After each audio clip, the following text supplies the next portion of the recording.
saan ang kaya mong suyurin, makahanap lang ng pagkain na lalaman sa kumakalam na sikmura. Ang mga batang sina Jay at Rolly ginagalugat ang maruruming sulok ng Divisoria at Navotas, may makuha lamang na isda at gulay na maaaring makain at may benta.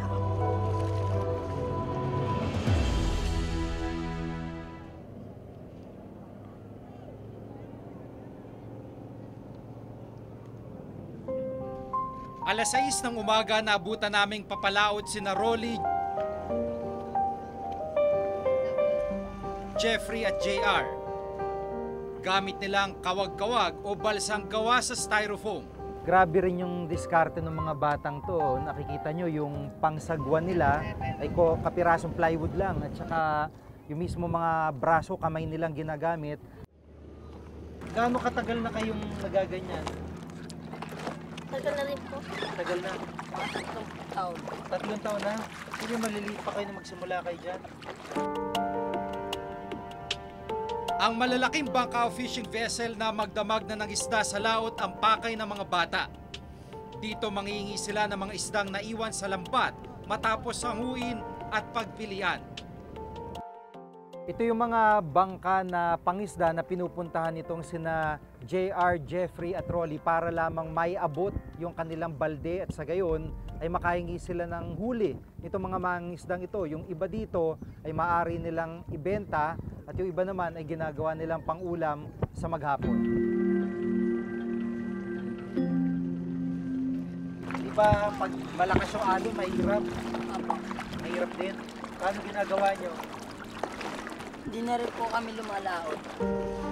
Matyaga nilang iniinda ang lamig at alon habang nagkakawag.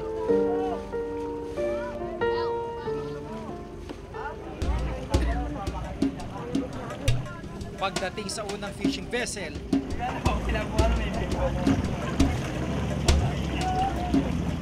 agad na namulot sina Rolly ng mga isda na nakaipit sa lambat. Interview sa bot. Mag!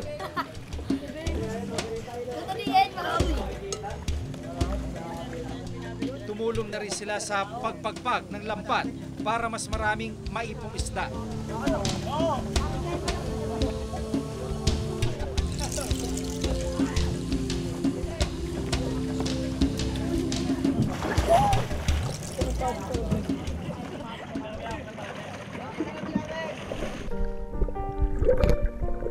Sumisid na rin sila para makuha pa ang mga naiwang isda sa lambat na nasa ilalim ng dagat.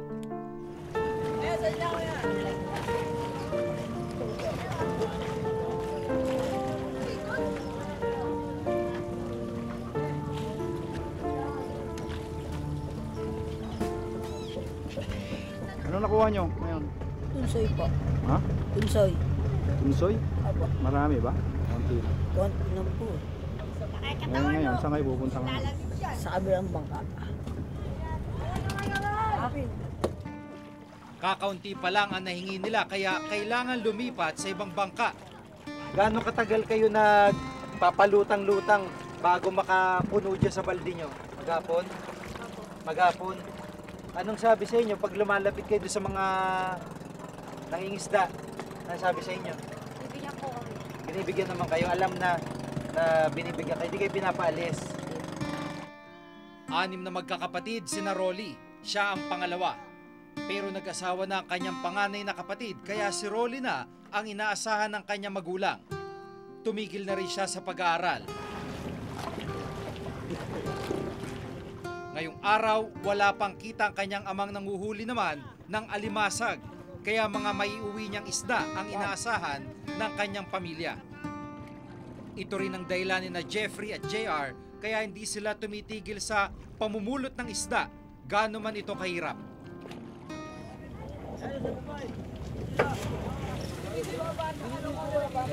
Mas maraming naipong isda ang magkakaibigan sa ikalawang bangka.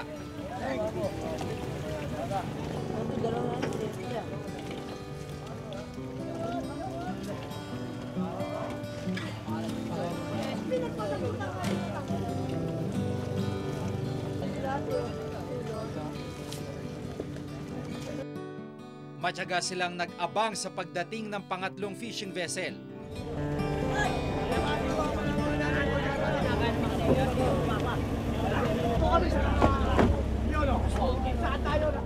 Pero pagdating nito, iilang pirasong isda na lang ang kanilang nakuha.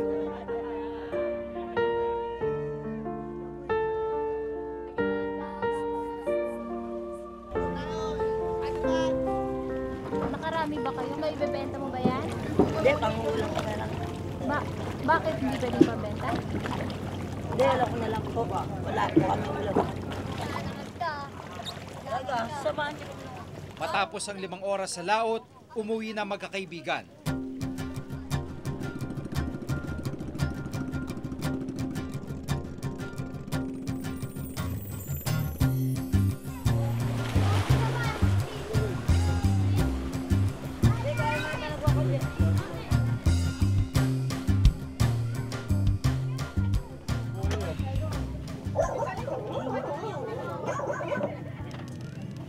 Hindi na po ibebenta yung mga isda. Panguulam na lang po kasi wala po kaming ulam. Pagka ano po, konti lang naman din po yan, kailangan po yung ulam na lang po. Ang tatay naman ni Rolly nasa laot pa. Umaasa sa 1 hanggang 200 pisong may uuwi mula sa pangunguha ng alimasag. May panahon na walang mahuli, Wala walang rin po isda, sinaing. walang alimasag. Paano yun? Wala po kami sinaing din po. Kahit Ano bigas po, wala. Wala rin po. Katulad po kaganina, wala po kami pansayang, meron po kaming ulam. Nanghiram na lang po ako sa tiyahin ko ng pambili po ng bigas. Para mabuhay ang isang pamilya na may 5 miyembro, 600 hanggang 700 piso kada araw ang dapat kitain. Malayong malayo ito sa 200 pisong kinikita ng ama ni Rolly. Kaya kailangan niyang tumulong para mabuhay ang kanilang pamilya. Ayon sa SWS, kung tumataas ang unemployment rate ay bumababa naman daw ang hunger rate. Mula September 2014 ay naitala ito sa 4.8 milyon na pamilya, pero bumaba ito sa 3.8 milyong pamilya nitong December 2014. Ang tanong, ito nga ba nararanasan ng pamilya ni na Jay at Rolly? Meron ba mga pagbabago sa buhay nila sa nakalipas na ilang mga buwan? Nararamdaman niyo ba yung sinasabi ng gobyerno na kumonti na lang yung nagugutom? Minsan po pag may lagyan po dyan, halos lahat po ng taga rito. Talaga maraming kabuhayan. At mga bata malilit, nandiyan lang po sa dagat, nangunguha. Kaya lang, Minsan, pag dumaan po ang lagin mga ilang araw, tagutom ng mga tao. Lalo pag wala na bagyo. po lalo na pag bagyo, wala na pong makain lalo. Ito na maliligo. Pero panibagong hamon na naman kung paano nila iraraos ang hapunan. Muling nagtungo si na Rolly sa tabing dagat. Pagsasakag naman ang susunod nilang gagawin. Itong paggamit ng isang lambat para makahuli ng alamang. Pero sa halip na lamang dagat, plastik, lumang sapatos at iba pang basura ang nakuha nila. Makalipas ang 1 oras na pagkakasag, halos isang dakot lang na alamang ang nakuha ni na Rolly. Ito na raw ang kanilang ulam ngayong gabi.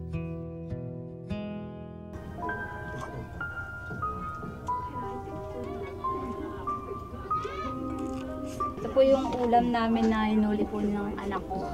Ito po yung ulam namin ngayon.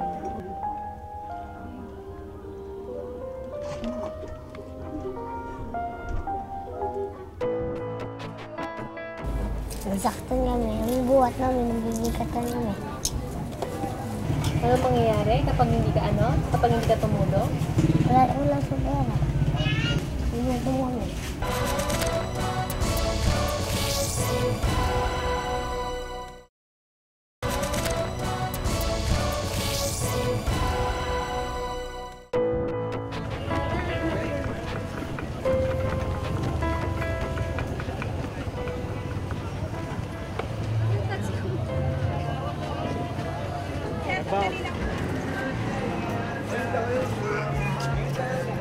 Sa gabi naman nagsisimula ang paghahanap ng makakain ni na Jay at Arvin.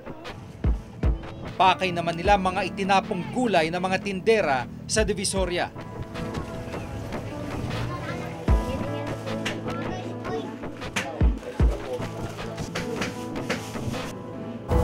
tayo, tapos namumulot. Tapos ang tatinda namin. Ano yung mga nakuha mo? Sibuyas, chay, asili, tapos kamatis, tapos carrots. Pulot lang namin. Tapos hihingi. Hihingi namin sa ilalim.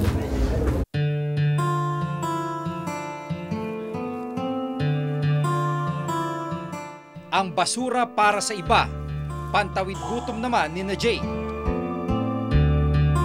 Kabarawin namin, tapos nagtinda na namin. Kaya babalatan naman muna namin.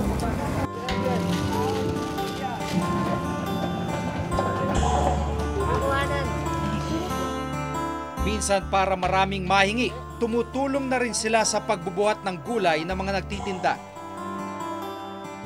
Nasaktan kami, ang buhat namin, nabibigatan kami. Bakit nabubuhat ka pa rin? Tsaka namumulong. Hindi, bakit yung tanong sa pamilya? Ano mangyayari kapag hindi ka Kapag hindi ka tumulong? Wala sa pera. Wala kami pera. Ayun lang.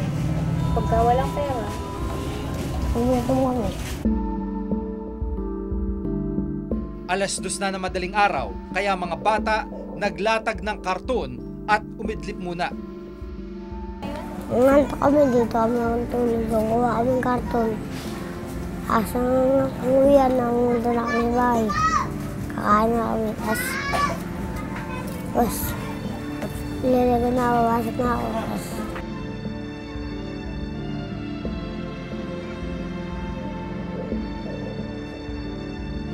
Walong magkakapatid sina Jay. Pero gaya ni Rolly, siya na rin ang inaasahan ng kanyang magulang dahil may asawa na ang mga nakatatandang kapatid.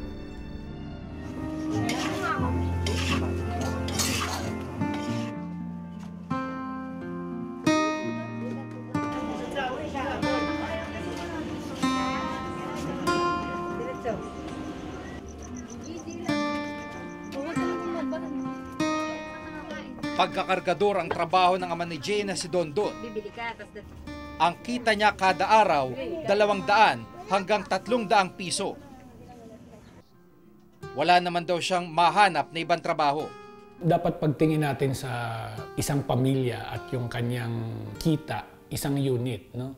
So halimbawa, kulang yung kita ni tatay, let's say nga nagtatrabaho pa si nanay, at yung pag pinagsama nilang kita, kulang pa rin. Talagang mapipilitan silang isama yung mga anak nila na sa labor market, sa pagtatrabaho para madagdagan yung kabuuang kita ng pamilya. Hindi kami nagsusuporta sa ideya na dapat magtrabaho ang bata.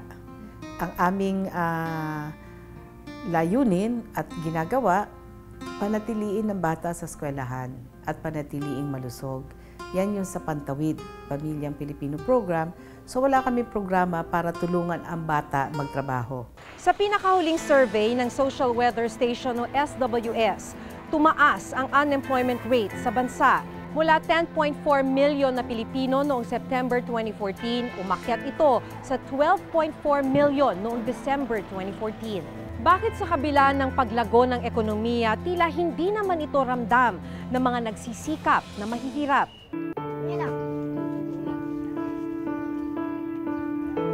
Sa ngayon, ang magdamag na pamumulot ng gulay ay sapat na raw para maibsan ang gutom ni Jay at ng kanyang mga nakababatang kapatid. minsan po, wala akong buwan. Kung kasama ako, walang baon ako. Nagtiis ko lang ang gutom ko. Sa pangaral. Gusto kong tapos sa school. Yung anak ko, trabaho ako.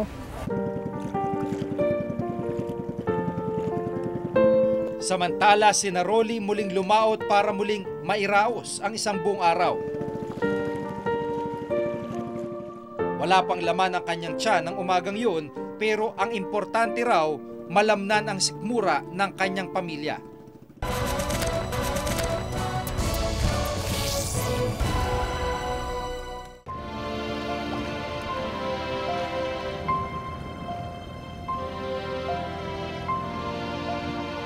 Pagmamalaki ng pamahalaan bumaba ang bilang ng mga nagsasabing nagugutom sila sa bansa. Pero sana hindi lang ito numero dahil ang mga mukhang gaya ni Rolly at Jay hanggang ngayon dumaraing pa rin at kumakalam ang sikmura. Ito ang mas pinalawak na pagbabantay sa pamahalaan at lipunan. Ako si Maki Pulido. Hanggang sa susunod na Webes ng pagsisiyasat sa mga isyu ng bayan, ako si Jiggy Manikad at ito nakatala sa aming Reporter's Notebook.